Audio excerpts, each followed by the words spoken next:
Shawn with Gamers with Jobs here, and I just had a thought I wanted to share with you about Dark Souls and how it relates to video game design from other companies. Specifically Blizzard, actually. So here we are in Dark Souls 3, just entered this new area, and I don't have a whole lot of context for it, which, you know, it's Dark Souls, so that's pretty normal.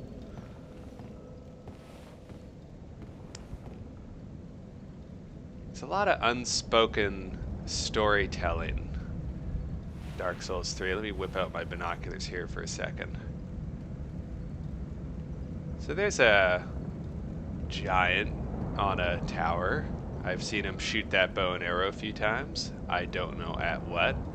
I don't know what for.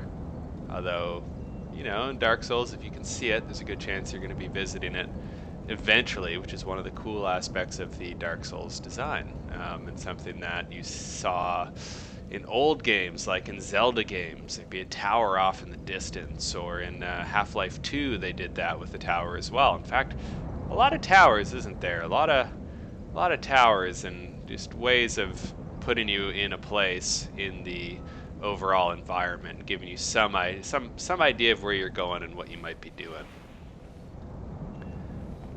So one of the things about Dark Souls is that the storytelling is predictably sparse.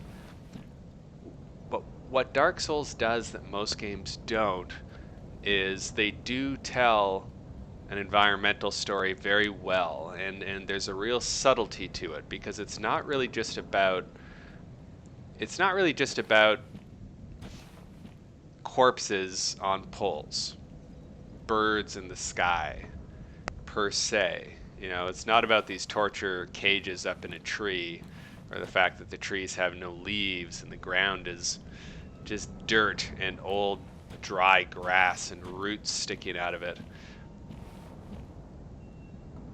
There is a story here. The enemies in this area tell a story. The way they're dressed, the way they carry themselves, the weapons they have. It all tells kind of a story. The bloodstains certainly tell a story. They tell a story of how other players die. That's kind of its own little mini narrative there every time you activate one. I don't know why he died to these guys. They're kind of a cakewalk. If this was a Blizzard game, we wouldn't just walk into this area and have these gaps that we need to fill in ourselves. Instead, we would have an overwrought narration for 5 minutes before we even get to control our character, telling us about how the Dark Lord so-and-so ruined the land and such, the evil legions terrorized all the people, and, you know, cut to scene of villagers running and screaming and great demonic enemies filling the sky and swooping down, and, you know, this cut going away just as the sword comes down, and then you'd come in here and you'd see, like, oh wow, this is the after effect, and that's the bad guy, and I'll be killing him later in the act, and off you go. And in Dark Souls, you don't get any of that. You just kind of get this profound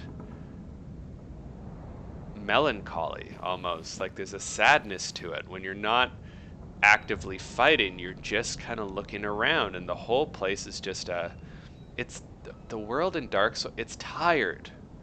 It's exhausted, it's crumbling, it's unlivable, it's hovels and grandiosity on such a magnificent scale, and yet it's all dead. It's all dead stuff. None of the buildings in Dark Souls are being used for their original purpose anymore. It's just carrion birds picking over the remains. And so you're just kind of left to your own devices. And why I like that is because what we fill in, like as human beings, when we're in the world and we're looking around, there's a lot that we shorthand. We fill in a lot of gaps. And Dark Souls is just a huge, just one big gap. And I really do believe it depends on the kind of person you are, whether or not you like that. I think that there's those of us who really enjoy a very linear, direct experience that kind of serves it all to us and says, here is your goal. Now get out there and level up, get better items, get better stats, get flashier stuff, like if you're playing a Diablo game, like just go out there and get it. And gives you really clear goals and ideas of what to do.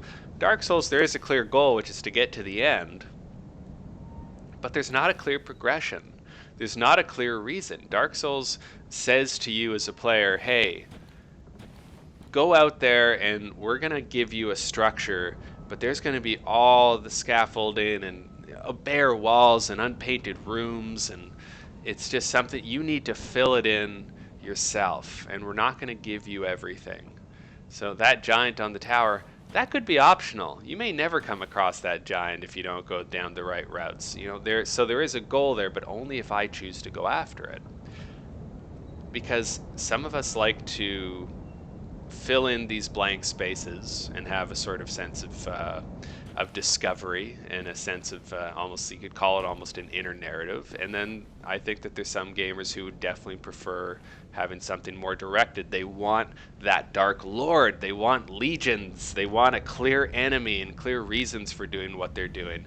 They want to know that the guys hanging in the trees were good guys and we're going to avenge them. In Dark Souls, they don't do that. In Dark Souls, all they want you to know is that there's bodies hanging in the trees. And it's kind of up to you to figure out based on, there could be clues or not, right? If you're not interested in that, you're just kind of head down. What you're going to remember is this creepy village with a bunch of guys hanging in the trees and these wheels and these ropes. And what's that all about? Like, why do they have these torture implements in the middle of the village? Like, what happened here? What were they? Was there a king trying to control the populace? Was it a witch hunt? Did people go crazy? We know that there were big battles. There's dead dragons everywhere around here. Like, what happened? And you may or may not know, depending on how much you care and how much you care to know. These are really interesting questions, and these are questions Dark Souls is happy to not answer for you, and you need to be kind of okay living in that mystery. Like, what's with this guy? What's up, root guy with roots coming out of your head? What the hell is this?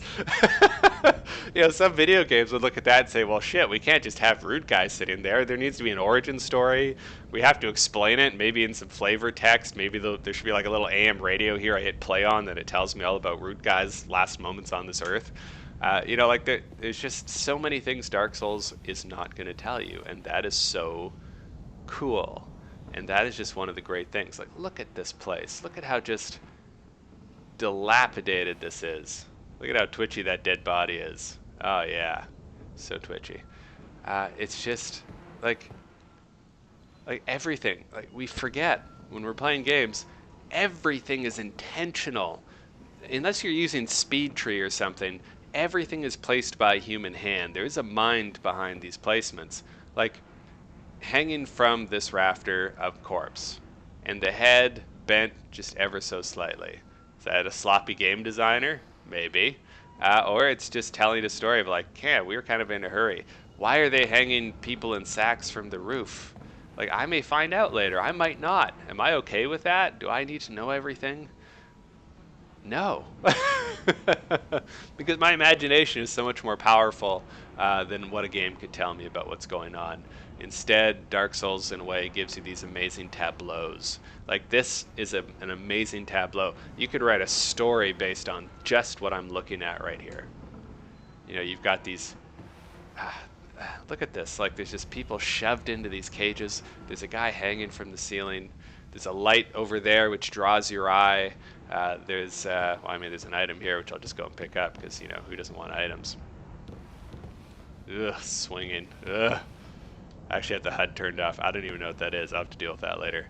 Like, there's just so much.